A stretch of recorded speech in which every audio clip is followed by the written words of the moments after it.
My name is Daniel, and the title of this is I'm Tired of the Silence. Like hands clapping, gunshots ring out, and no one knows that their son's going to make it home tonight. In a state, in a city, in a nation where violence has become so prevalent, it's hard to even imagine your child making it home at the end of the night. I don't know if it's because of the shade of your skin or the tone in which he speaks, but the manner in which your son carries himself might mean that he might not make it home tonight. Too much silence against the teen violence, and everybody sitting back saying, not my child, no snitching. It's not snitching unless when it's one of our family members, but what if it's our cousin or neighbor? What if it's a friend's friend that isn't making it home tonight? So much violence against those that are supposed to be opposed to the system. These are the youth and the next generation of men that are supposed to be raised up to lead our nation.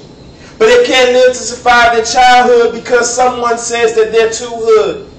So what does it mean to even be hood? What does it mean to even be able to stand and oppose those that will hold the roles and hold the goals to which we are supposed to be seeking after? It's too much silence. It's too much violence and stereotypes that seems to rule the way in which we live our lives. It's too much silence. Like hands clapping, guns are clapping, taking away the lives of our young men. And it's a shame that many of them are afraid to see the age of 16. And this explains why so many of them refuse to try their hardest, feeling as if there is no future beyond the age of 18. I'm living proof and living witness of those things that I've seen, because every year as a child I've seen someone get murdered on a holiday. It was someone's brother, someone's son, someone's father, someone's uncle, someone's cousin. Yet teen violence is not just a thing that should be kept silent. As a matter of fact, it's time that we stand up and speak back. It's time that as men that have grown up and survived our childhood, that we stand up and refuse to accept this as just the norm. No more violence. No more silence on the issues when mothers need tissues because they're crying in the streets holding the lifeless body of their children. The blood has poured so much into the streets that it is now in the water that we drink. So in the news, in the media, on the music, in the movies, they feed us violence and expect nothing else to come from it. There are repercussions to what we feed into our spirits. So if you can hear it, there's gun clapping, there's mothers crying, and there's family members wondering why the child won't make it home tonight and it's only 9:30.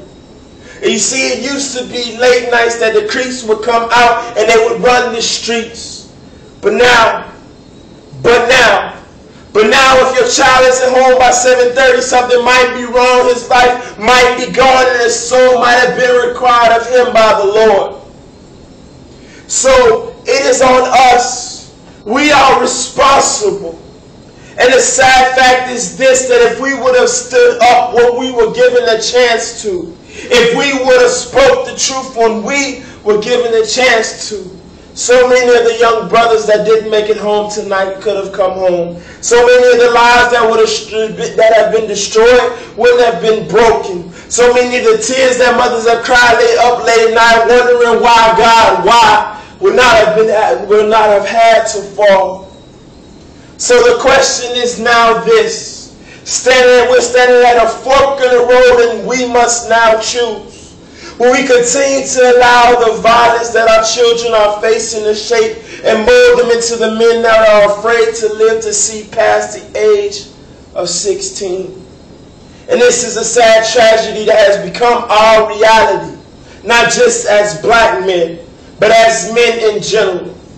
We no longer feel the need to raise up children that will fear and love the Lord. And even worse yet, we don't feel the need to raise up boys to become men.